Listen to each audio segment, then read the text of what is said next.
오늘 대화는 좀 더 충격적인 인물에 대한 그 폭로인데, 권영이 그러면은 21대 안기부 장관, 30대 국방부 장관을 지닌 안기부와 국방부를 다 이렇게 두루 거친 장급의 인물이 흔하진 않잖아요.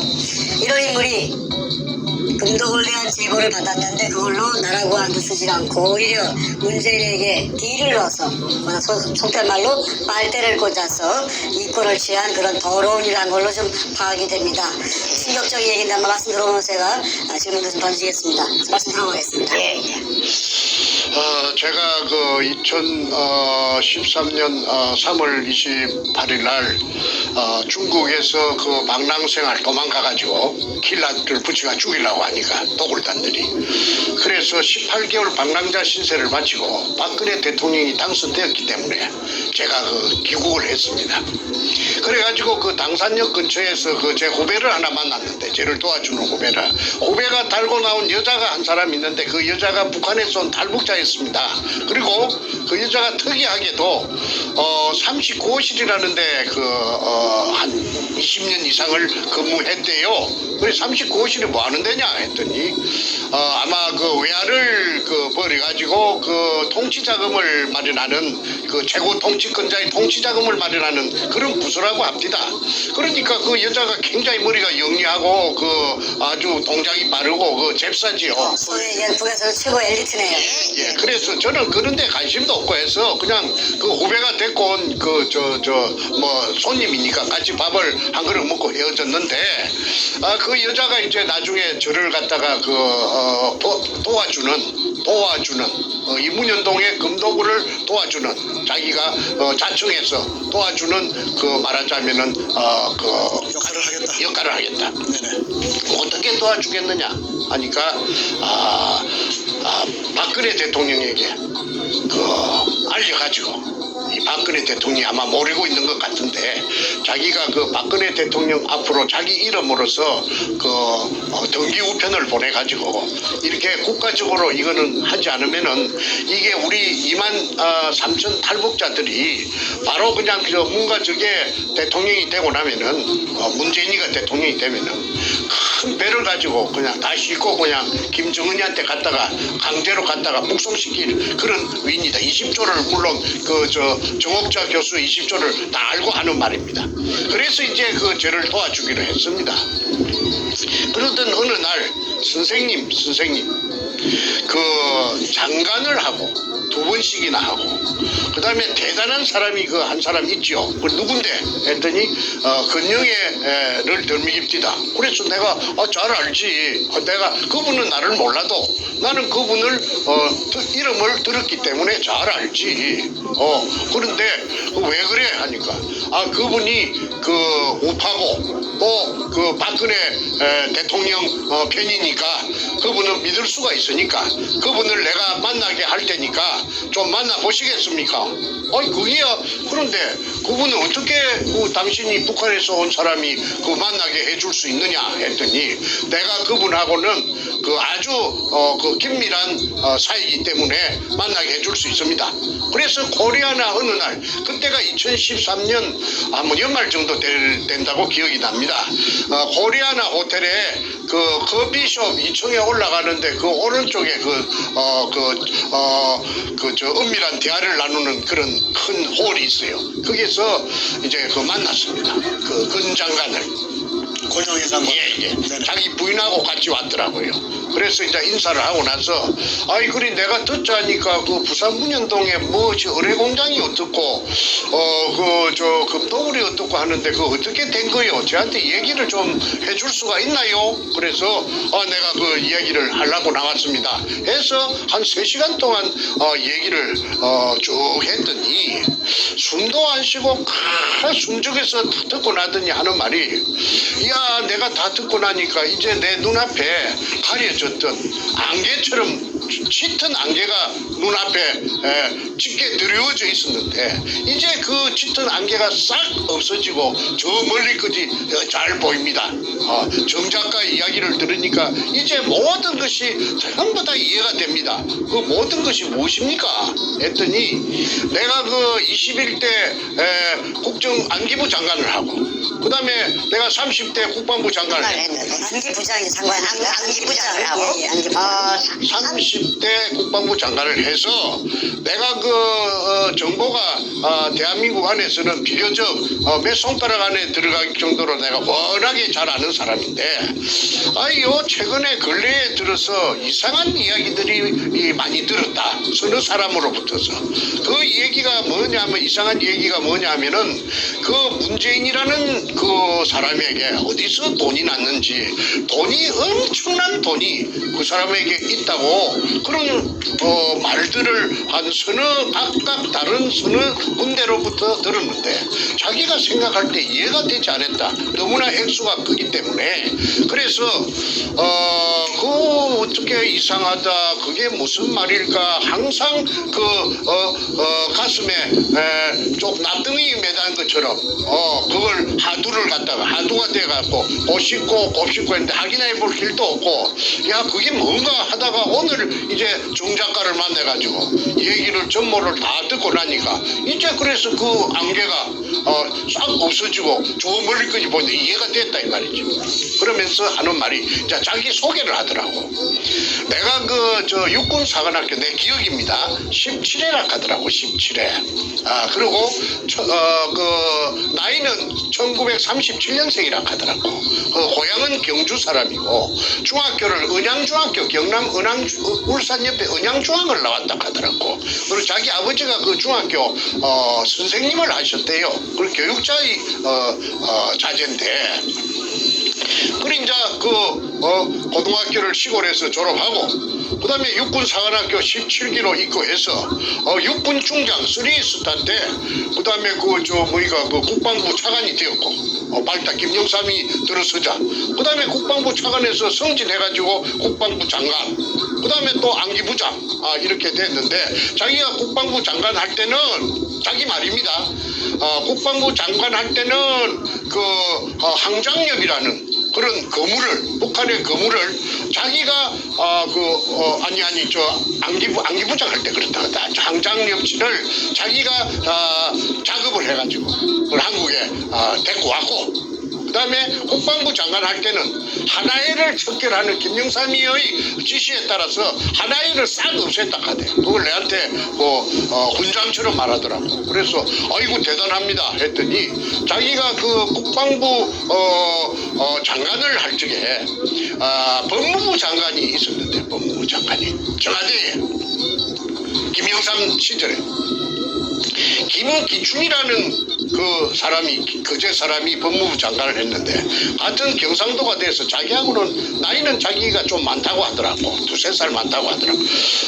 참 친하게 지내서 그 농담도 하고 아주 가깝다고. 그러니까 그때 김기춘 씨가 말하자면은 그 비서실장을 하고 있었습니다.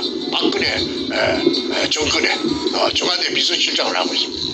그래서 내가 이제 이렇게 알았으니까 이걸 안 이상해.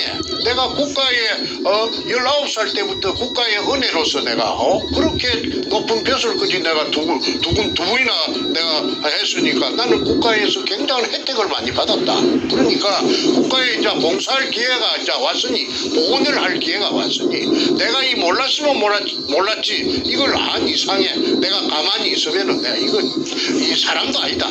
그러니까 내가 내 늙은 내 모가지를 국가에서 필요하다 하면 내가 모가지도 내가 내놓을 수가 있는 그런 각오가 돼가 있는데 이거 내가 알았는데 이 어마어마한 이 커넥션을 내가 안 푼다면은 내가 이 국가에 보존할 길이 없다. 그러니까 나를 믿어주겠소? 하고 묻더라고. 그래. 어떻게 믿어달라는 말입니까? 하니까 내가 언제까지라고는 내가 장담은 못하겠지만은 내가 어째도 이 일을 꼭 해결할 테니까 나를 믿고 내하고 같이 이 문현동 그 의뢰공장의 진실을 해결하는데 내한테 그 일을 맡겨주기를 바라요.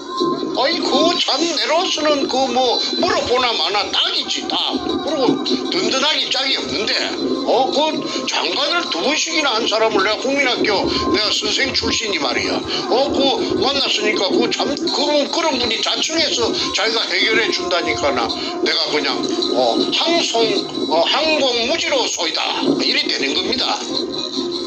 그런데 하나 조금 뜰뜨름한 조금 깨름직한 마음은 있었어요. 그게 뭐냐면은 내가 80년도에 부산에서 선생을 할 적에 초등학교 선생을 할 적에 신문을 본 사회면을 본 기억이 떠올랐습니다.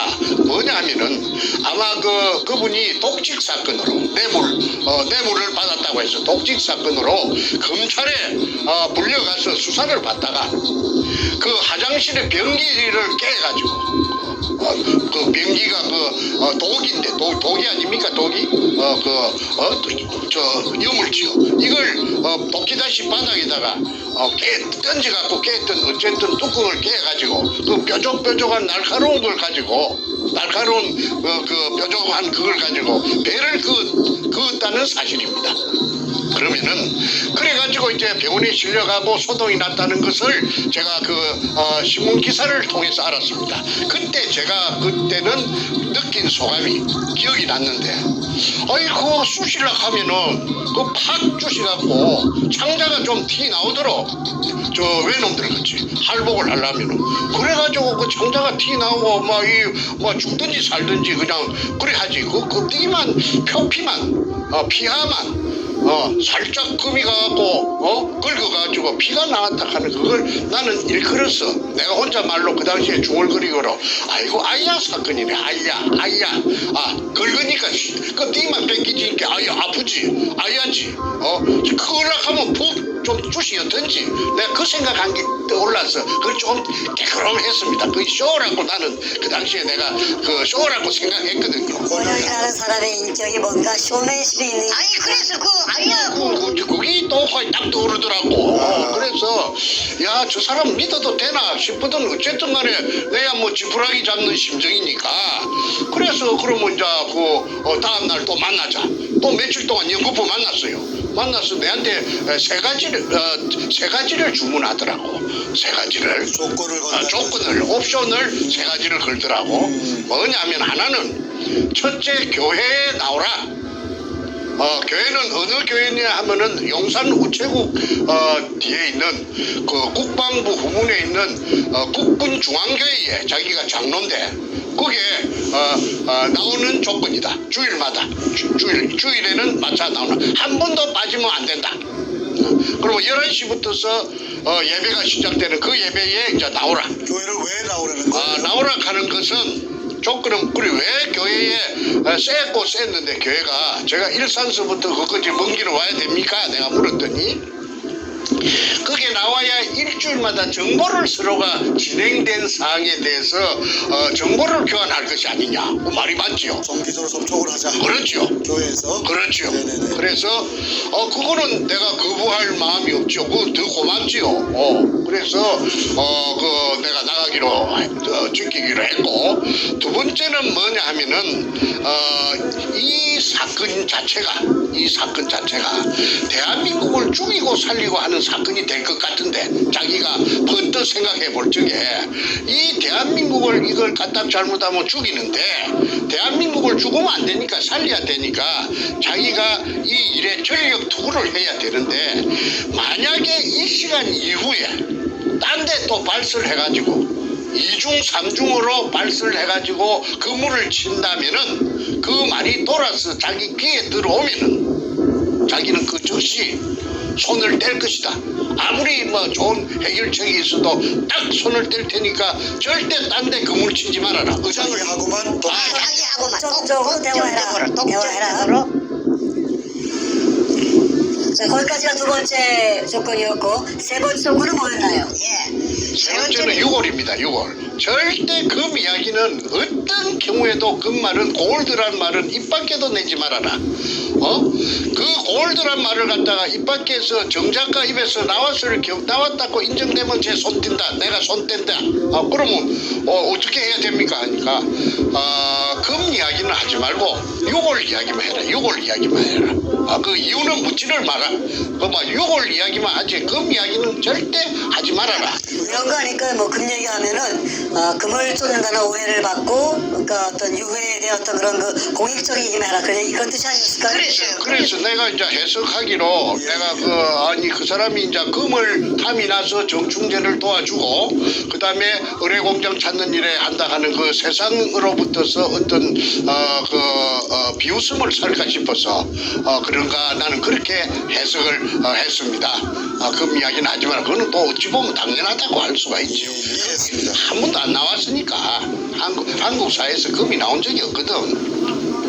그래서 그 세 가지는 어려운 것도 아니고 제가 그렇게 지키겠습니다. 그래서 약속을 하고 해가 바뀌었습니다. 2014년이 되고 15년까지 2년 동안에 그래도 열심히 나가고 제가 약속을 잘 그러니까 결론은 뭐냐면 권영의 본인하고만 얘기하고 절대로 함구하고 딴 데 가서 말도 입도 뻥긋하지 말아라. 예. 그리고 2년 동안 자기하고만 교류해라. 예. 그거 아니었습니까? 예. 자기가 해결하겠다. 그래서 해결했습니까? 아니 그 해결은 자꾸 이제 해결은 내가 또 맡기는 거 챙기는 것도 아니고 어찌 됐습니까? 물어볼 수가 없지. 인내심 가지고 그냥 기다리시면 돼요. 기다리지요. 그러니까 기다리는데 이거 뭐 오늘은 무슨 좋은 소식을 줄라나 내일은 좋은 소식을 줄라나 하는데 그 사람이 그 신뢰가 안 가는 부분이 좀 있더라고. 뭐냐 하면은 이 양반이 또 내를 갖다가 부산에 가서 향군 회장 호남이를 만나라. 그 다음에 또 뭐 저 성수동에 가서 향군 회관에 가서 영광급 장교 연합회 누구를 만나서 뭘 해라 하는데 그 가면은 그 사람들이 좀 그 건장관이 시킨 그 말을 하면은 좀 시덥지 않게 좀 별로 신통치 않게 그래서 이거 내가 한 서너 번 땡기다 보니까 내가 또 놀림방으로 말이지 시간 걸대우로 땡기는 것 같지. 그 나를 뺑뺑이를 돌리는 거 훈련시키는 것 같지. 그런 기분이 들더라고. 그래서 이거 무엇이 이게 옳은 일인가 구전 일인가. 내가 부산까지도 갈 때 내가 무슨 어디 월급 받는 사람도 아니고 내가 어디 뭐 연금이 나오는 사람도 아니고 전부 생돈을 가지고 땡기면 할게 죽을 지경인데 동쪽으로 가라 서쪽으로 가라 하고 또 심지어는 한 번씩 내를 불러내는데 그 남산 케이블카 밑에 건국회라는 데가 있어요. 비석이 있어요. 그 건국회에 총회 하면 내를 꼭 나오라고 그래요. 그러면 내가 그 사무실이 있는가 싶어 찾아갔더니 케이블카 밑에 도로 옆에 갈비탕집에서 그래서 갈비탕집에서 2층에서 세를 내갖고 한 5, 60명 모이는데 사무실도 건국회 사무실도 없어요. 건국회 회장이라요. 그 양반 그 근영애가 근 장관께서. 그런데 이 밑에 오는 사람들이 그 회원들이 그 주로 군인들인데 예비역 군인들인데 이 사람들이 권 장관이 없을 적에 뭐 불평불만을 하는데 뭐라고 하느냐 하면은 별명이 건상사라 하더라고. 건상사. 권영의 장관을 대해서 장관을 건상사가 뭐 오늘은 뭐 어쩌고 저쩌고 샀더라고. 그래 건상사를 누구를 보고 건상사라고 하여 할게. 권영의 그 장관의 별명이 건상사라고. 건상사 아니요. 그래. 상사라 하면은 그 장교하고 소위하고 그 병장하고 사이에 저 내무반에 가면 중대 스님하사 그런 그 특무상사 위에 그 짝대기 밑에 4개에다가 권상사를 부르는 이유가 있겠네요. 그래 건상사 왜 건상사라고 그 계급을 몇 계급을 강등시키고 건상사가 뭐요 했더니 좁쌀 영감이라고 이게 막 시시콜콜하게 막 오만 것 때만 것 다 챙기고 다 그거 하고 그 다음에 그 인색하기로 말하자면 구두쇠이기로 이로 말할 수가 없다 이거야. 권영애 씨가 없을 때 흉을 그렇게 막 그래서 내가 건상사라 하는 그걸 내가 글을 쓰는 사람인데 충분히 내가 그 건상사 왜 건상사라 하는지 내가 어필할 수가 있죠. 그래서 내가 하나 회의감이 드는 것이 건상사라 하는 별명으로 자기네들 군대 후배들이 놀리는 그런 별명을 지을 정도 되면은 저 사람이 어떻게 이렇게 큰 이런 어마어마한 이런 일을 해결을 과연 해낼까 하는 그런 의구심이 들었어요. 그런데 아니나 다를까 그 김기춘 그 양반을 만났다 하는 그런 명쾌한 이야기도 안 하고 청와대에 자기는 마음대로 출입할 수 있다고 해놓고는 들어가서 박근혜 대통령하고 만났다는 얘기도 없고 내가 물어봐도 아이 뭐 조금 더 기다리라 뭐 이런 식으로 조금 귀찮은 그런 기색도 보이고 아니 박근혜 대통령한테 청와대 들어가서 그냥 같이 독대해가지고 그냥 얘기해버리면 되는 것인데 그걸 무슨 또 거의 뭐 결혼식 날 잡는 것 같이 이래 하니까 사람이 그냥 한장을 하겠더라고. 그러던 차에 한 번은 내를 보고 현장에 오늘은 한번 내일은 현장에 한번 가봅시다. 부산의 현장이 어떻게 갑니까 하니까 자신의 그 동기생 친구 중에 647기 중에 경남 진해 출신의 1사단장 하던 김아무개 소장이 있는데 그 양반이 1사단장 할 적에 남친 땅굴에 대해서 통달로 해가지고 땅굴 찾는데 그래갖고 이제 새고쟁이 2개를 가지고 이 다우징이라 하나 그걸 갖고 왔는데 백발백중이라 이거야. 땅 밑에 그 탐사하는 거. 탐사하는 거. 새고쟁이 2개 갖고 하는 거. 다우징이라고 그러죠. 다우징 그것만 백발백중으로 찾아낸다 이거야. 전문가다. 그리고 그 속에 무슨 금 같은 거 그런 금속이 있어도 다 그 반응을 다 체크할 수가 있으니까 자기 그 건장관께서는 자기 친구 그 아무개 소장님을 김 소장님을 초청할 것이고 그다음에 내도 또 한 사람을 정작가 한 사람을 금을 찾고 그다음에 굴을 찾을 수 있는 그런 사람이 있으면 한 사람 대라고 했어. 그리고 나는 그 강원도 원주에 그 윤아무개라고 그 필리핀에서 금 찾아서 인생을 바친 금 찾아다니면서 인생을 바친 윤아무개라고 내하고 나이 같은 사람이 있어요. 내하고 친구가 됐는데 그래서 윤아무개를 갖다가 이제 불러 올렸습니다. 그래서 이 윤아무개는 그 이전에 저 한국은행 지하 금고에 금이 얼마나 있는지 그 미션을 줘가지고 그 체크를 한번 그 측정을 한번 한 적이 있었는데 그 서울에 대해서는 그 사람이 청춘을 갖다가 필리핀에 25년 동안 돌아다녔으니까 서울 소공동 근처는 잘 모릅니다. 그런데 한 30분 만에 찾아내더라고.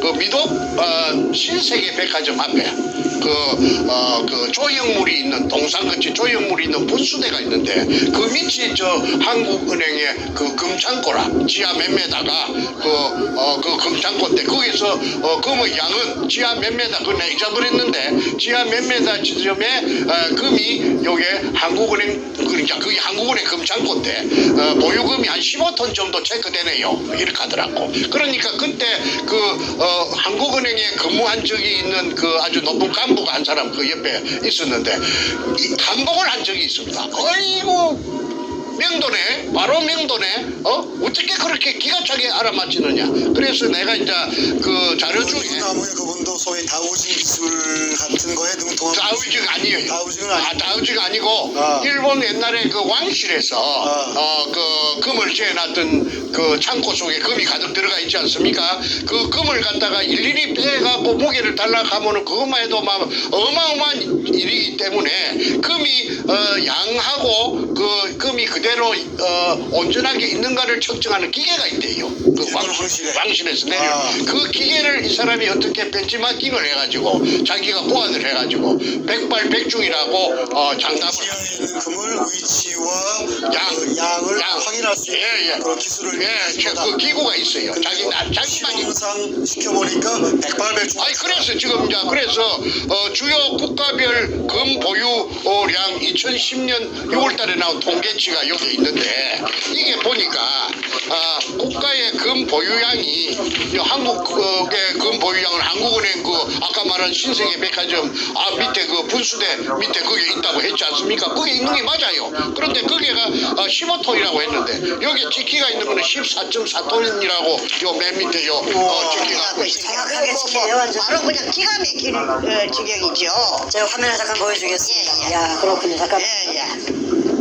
여기 보시면은 여기 제목부터 보여드리겠네. 제목에 보면 주요 국가별 금 보유량 해가지고 2010년 6월 자료인데 미국이 뭐 8,000톤 어마어마하게 많고 1등이고 쭉 내려가서 대한민국이 금 보유량이 56인데 14.4톤으로 공식적으로 통계가 잡혀 있네요.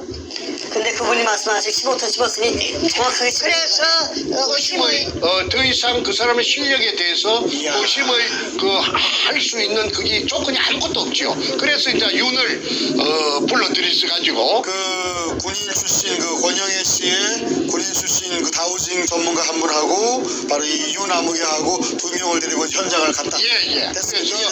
그래서요. 근 장관의 그 부인성 승합차를 고속도로 버스 전용 차선에 달릴 수 있는 걸 타고 그 부산 현장에 갔습니다.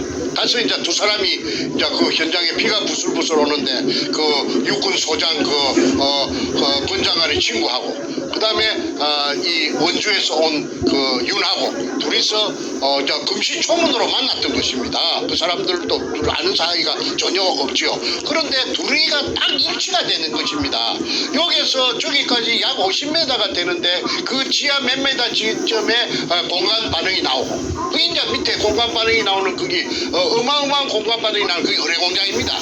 그리고 이제 그 동네 일대를 쏘다니다가 이제 특기 사항이 이제 두 사람이 다 공간 반응이 일치가 되는데 그 옹벽 위쪽에 산동네에 그렇게 말하자면 내가 구멍 뚫은 그 산후의 그 근처에 1174번지입니다.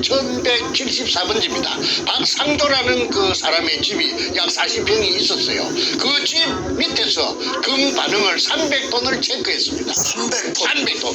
100톤, 300톤을 체크를 누가 했느냐? 두 사람 다 똑같이. 두 명 다 똑같이 300톤이라고. 예. 이야. 그래서 그 밑에 그런데 이거 희한한 말은 그 구멍을 뚫는 시추 기계를 전공하는 그 기계를 보링하는 기계를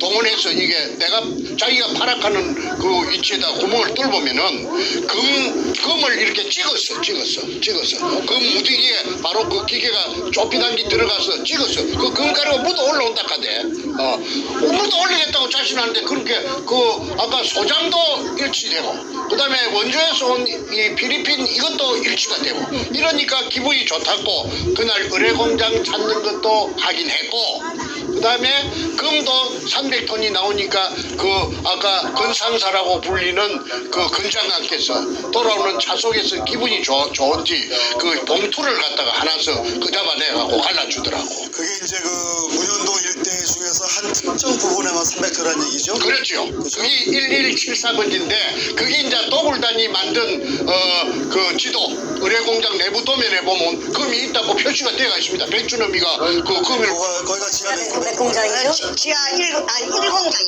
자, 먼저 다시 정리하죠.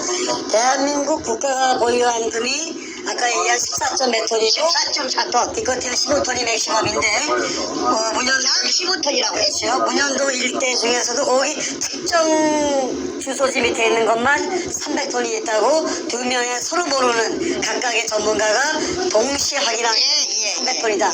어마어마합니다. 자, 그다음 얘기가 그때까지 그게 아마 아마 다 끄잡아낸 게 아니고 금이 양이 많으니까. 그렇죠. 내나 탑종수라는 자가 그 도굴단에 탑종수 있잖아요. 김성태 옆에 앉았던 거, 그 멍청하게 앉아 있는 거. 그게 내한테 월경 기순에 온 적이 있었다고 했죠. 그럴 때 금이 다 끄잡아냈느냐 물어보니까 일부는 끄잡아내고 일부는 더 깊은 곳으로 들어갔다고 말했거든요. 그런데 더 깊은 곳이라 가면은 일단은 그게 있는 금을 안쪽으로 더 이었다는 것입니다. 그런데 그 백준영이 만든 의뢰공장 내부 도면에 보면은 거기가 금이 있었다는 표시가 되어 있기 때문에 그게 아마도 그 처음부터서 그 300톤은 애놈들이 그게 도망갈 때부터서 그게 있었던 것이 아닌가 그렇게 저는 추정하고 있습니다. 자, 그래서 이제 그 군영을 떨벌라고 혈안이 됐던 것입니다. 그런 때마다 자꾸 동네 주민들이 방해를 하고 이막 온갖 세력들이 그 방해를 하기 때문에 기계가 뚫으려고 내려갔다가도 서울에서부터 내려갔다가도 님비 현상으로 인해서 빠꾸에서 올라온 그 헛돈을 많이 썼습니다. 자, 그런데 이제 이 근장관께서 아까 이제 이제 입이 찢어질 듯이 해가지고 그 봉투를 하나서 주는데 내가 올라와서 내가 찾아본 게는 5만 원짜리 2개 들었대. 누구한테 봉투를 줘요? 아이 저 근장관이 얼마나 내가 그 봉투 주는 거 처음 봤어요. 그런데 10만 원 들었는데 그건 뭐이가 윤은 얼마 들었는 거 내가 물어보지 않았어요. 왜 그러냐 물어보면 내 자신이 너무나 비참할 것 같아서 내가 자존심도 있고 해서 내가 그냥 입 닫고 말았는데 솔직히 말해서 어디 가자값도 아니고 말이지 5만 원짜리 2장을 갖다가 이어줘서 저 사람이 그릇이 아주 작구나. 그런데 자기 집에 가보니까 자기 집이 내나 분당에 죽전에 있는 현대 아파트 앞에서 현대백화점 죽전역 앞에 현대백화점 앞에서 마을버스를 타는데 LIG 아파트라고 기억이 됩니다. LIG 아파트 옆에 자이 아파트 80평에 살더라고. 80평에 그거 늘은데 어떻게 이 집이 운동장 같은 집에 삽니까 하니까 자기가 평생에 책이라든지 무슨 이런 물건 같은 걸 버리기도 아깝고 해서 식구가 며칠 되지 않지만은 이런 넓은 데 아니면 안 된다고 그래서 집은 대걸 같은 집에 살더라고. 잘 사네 소유에서. 80평짜리 아파트 살기가 쉽지 않죠. 청소만 하려해도 청소하는 전담 요원이 한 사람 있어야 됩니다. 자, 그래서 연금도 나오고 또 장관하면서도 많이 벌있을 건데 그렇게 항상 오라고 해가지고 가면 밤때가 되면은 죽전역 앞에 현대백화점 뒤에 항소곡반이라고 갈비탕집이 있어요. 불고기도 팔고 불고기는 내가 한 번도 안 얻어먹어봤고 갈비탕 5,000원짜리 항상 거기입니다. 그래서 그거라도 내가 나는 5,000원짜리 그런 거는 내가 시들해서 잘 안 사 먹는데 거기서 내가 5,000원짜리를 질리도록 먹은 그 기억이 납니다. 어쨌든 그분을 헐뜯으려고 나온 것이 아니고 항상 사이드로 뺑뺑 돌더라고. 사이드로 문현도 현장에 처음 간 거는 한 번밖에 없고 그리고 내가 그 다음에 이제 KBS PD 양성모라고 기억이 됩니다.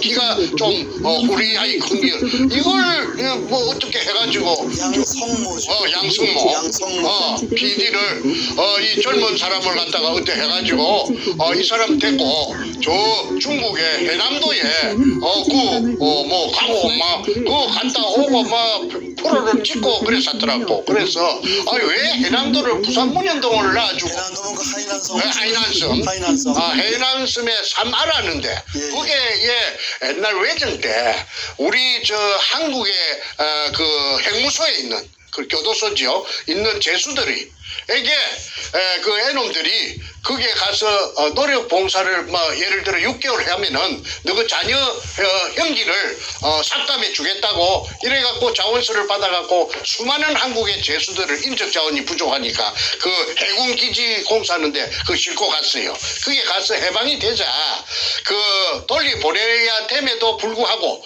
돌려보내려면 귀찮으니까 거기에서 총을 쏴면은 총알도 아까우니까 그냥 구디 파갖고 인부들 씨가 큰 구디 파갖고 자기 구디에 자기가 죽창으로 찔러 죽이고 총에 대금 꽂아갖고 찔러 죽이고 개머리판으로 두들고 망치로 때리고 해가지고 강제징용된 사람들 희생된 현장을 갔다 이거죠.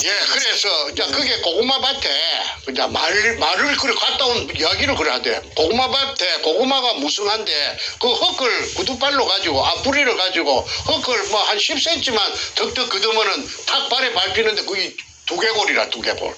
그 두개골이 그 당시에 조선에서 끌려갔던 불쌍한 제수들 유결이 있다고 격분해가지고 두 개를 갖고 왔다고 살짝 갖고 왔다고.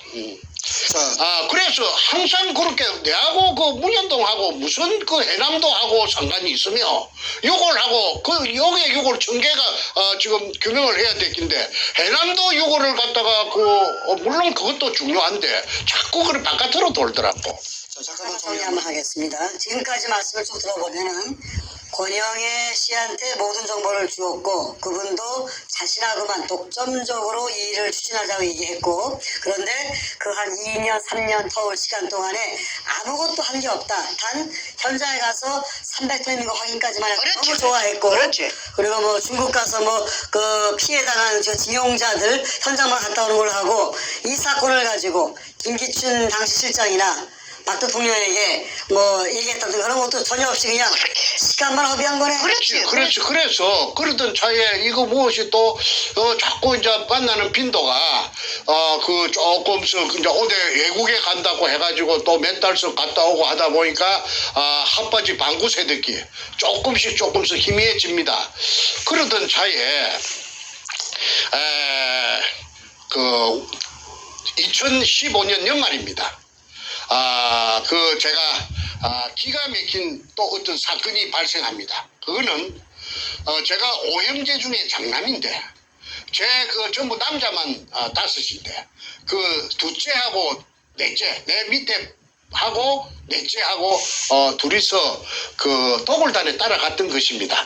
그 문현동 현장에. 그런데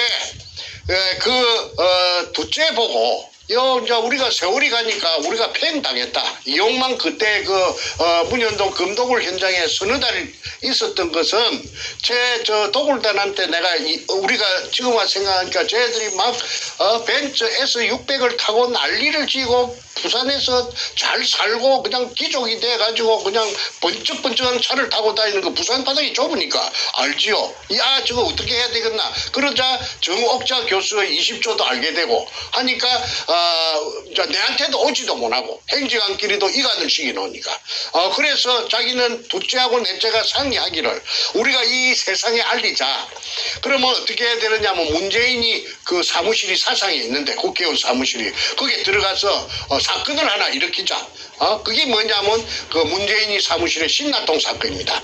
그래서 둘째는 간이 작아갖고 아이고 나는 무서워서 안 할래 하고 옹골아접히고 반접히고 그러면 넷째는 젊었을 때 그 어릴 때 권투 선수니까 주먹이 세니까 그럼 내가 혼자 하겠다 해서 문재인이 국회의원 사무실에 그 인질극을 신나통을 들고 가서 인질극을 벌렸던 그 사건이 언제였죠, 시점이?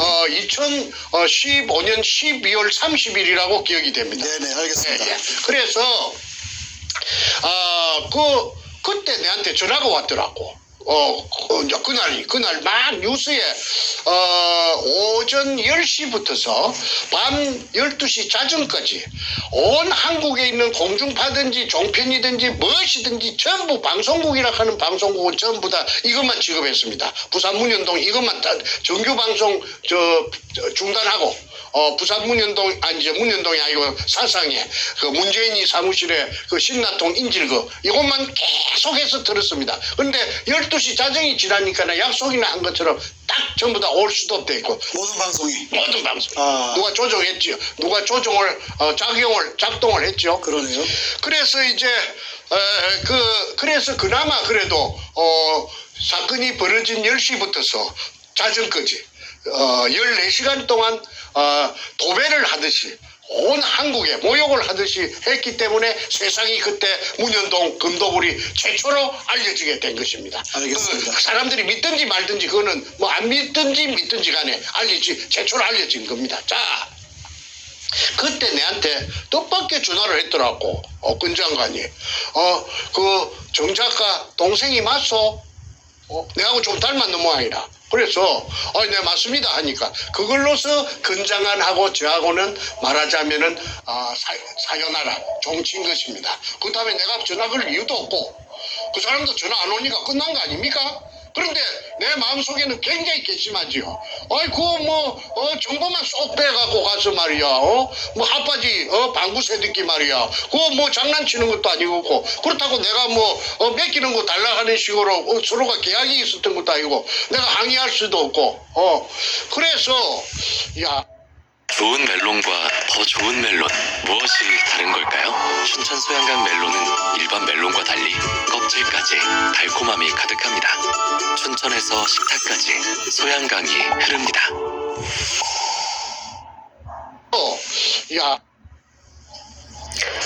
자, 잠깐만. 제가 한번 좀 질문을 하나 할게요. 좀 납득이 안 가는 부분이 있는데, 그렇게 2, 3년간 공을 들이고 권장관과 관계를 맺다가, 요번에 그 동생분의 그 문재인 사무실 신나 사건이 벌어지자마자, 그러고 이제 관계를 끊었다 하셨는데, 왜 끊으신 거죠? 아니 그쪽에서 그 마무리를 해줘야 될 텐데 2년 3년 동안 횟수로 3년 동안 질질 끄고 사람을 갖다가 민방위 훈련시키는 것처럼 골탕을 먹여놓고는 아이 뭐 그 외국에 간다 뭐 어쩐다 해가지고 그냥 문현동하고는 뭐 별로 관심도 없고 하니까 아 저 틀렸구나 내는 이미 고표를 쳤습니다. 그렇다고 해서 그 사람이 그 내하고 나이가 얼추 같다고 하면은 다그치기라도 할 텐데 아니 그러지도 못하고 장관을 2번이나 했으니까 그 내가 저 항의도 할 수가 없고 그러던 차에 내가 저 정보만 또 쏙 빼가지고 또 이용당했구나. 그러면 저 사람은 그 정보를 갖고 어디에 쓸까? 어디에 썼을까? 내가 바보가 아니니까 생각해봤지요. 그거는 저는 그렇게 생각합니다. 특수궁 앞에서 그 시청 앞에서 저 당기국의 그 태극기를 할 적에 그 사람이 또 밖에도 그게 나타나고 또 그 좀 있다가 헌법재판소 앞에서 뭐 단식을 한다고 해서 나는 당장 저 사람이 쇼하고 있구나. 쇼를 하고 있구나. 저 아까 제가 그 서두에 말씀드린 것처럼 아이야 사건 이야기했습니다. 그 검찰에서 그 화장실 변기를 깨뜨려 가지고 피부 껍데기만 조금 나가고로. 그래서 내 아이야 사건이라고 했는데 아이야 사건도 쇼고. 그다음에 그 헌법재판소 앞에서 그 저 단식하는 것도 내가 볼 때는 쇼업지다. 그러고 내한테 모든 정보를 가지고 간 것도 해결해 주겠다는 것도 쇼고 전부 연결이 되지요. 그러면 그 사람이 정보를 빼갖고 어디에 썼을까를 내가 맨날 며칠로 두고 내가 연구를 해본 결과가 내가 그 모범 답안을 하나 찾아냈어요. 그거는 그 사람이 그 태극기 우파라고 말이지 온 국민들이 알아볼 수 있도록 그렇게 쇼를 하면서 뒷전에 그 문현동을 갖다가 2년 반, 3년 동안을 갖다가 그 횟수로 3년 동안 속속 깊이 전부 다 빼가지고 그게 아까 문현동 1174 다시 1번지 그 박상조지 밑에서 금 300돈이 있다 가는 것까지도 알은 사람이. 그런데 그걸 어디 그만 가만히 있고 뭐 입에 자꾸 채웠겠습니까? 목적이 있어서 그렇게 빼냈겠지요. 그것은 내가 볼 때는 문재인이하고 서로 보지 않는 곳에서 책상 밑에서 내통을 하고 있었다. 내통을 하고 있었다. 그러면 어떻게 내통했느냐? 그 정보개통에 놀던 사람이니까 자기 부하들 많을 거 아니에요. 부하들을 갖다가 그 문가 쪽에다가 저 보내가지고 심부름을 우리 장관님이 당신이 부산 문현동에서 한 짓거리를 다 알고 있어. 다 알고 있어. 그 다음 말은 할 필요가 없지요.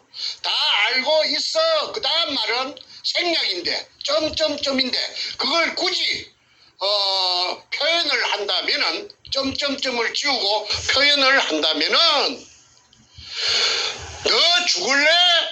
죽어볼래? 하는 말하고 같다고 봅니다. 너 죽어볼래? 너가 한 일을 다 알고 있는데 너 내가 이거 터뜨리면 너 죽어? 그 말하고 같겠다고 보겠지요. 그러면은 저쪽에서는 맹색이 육군사관학교를 나와가지고 국방부 장관도 하고 그 다음에 그 일국의 정보를 전부 다루는 안기부장을 하고 그런 무시무시한 사람이 너 죽어볼래? 하면은 이거 폭로하면 큰일 나겠구나. 그 다음에 어떻게 해야 되겠다. 이거는 제 입으로 차마 말하기가 난처해서 제가 생략할 테니까 국민 이 방송을 보시는 유튜브를 보시는 국민 여러분께서 그 나머지를 그 빈 공간을 채워주시기를 바랍니다. 너 죽을래? 내가 너 한 일을 다 알고 있어. 그 다음에는 그쪽에서 저 금도둑놈이 그 다음에 그 금도둑놈이 할 그 문재인이 그 청와대를 강제 저 찬탈해갖고 점거하고 있는 주식회사 금처리 주식회사 도굴금 처리 주식회사 대표이사 문재인이가 할 행동은 입을 막아야 될 거 아니에요. 입을 벌리겠다 하는데 죽이겠다 하는데 그럼 입을 뭘 갖고 막겠습니까? 떡을 갖다가 발라야 될 거 아니에요. 떡을 찹쌀떡을 하나 갖다가 입 안에 물이 나야 될 거 아닙니까?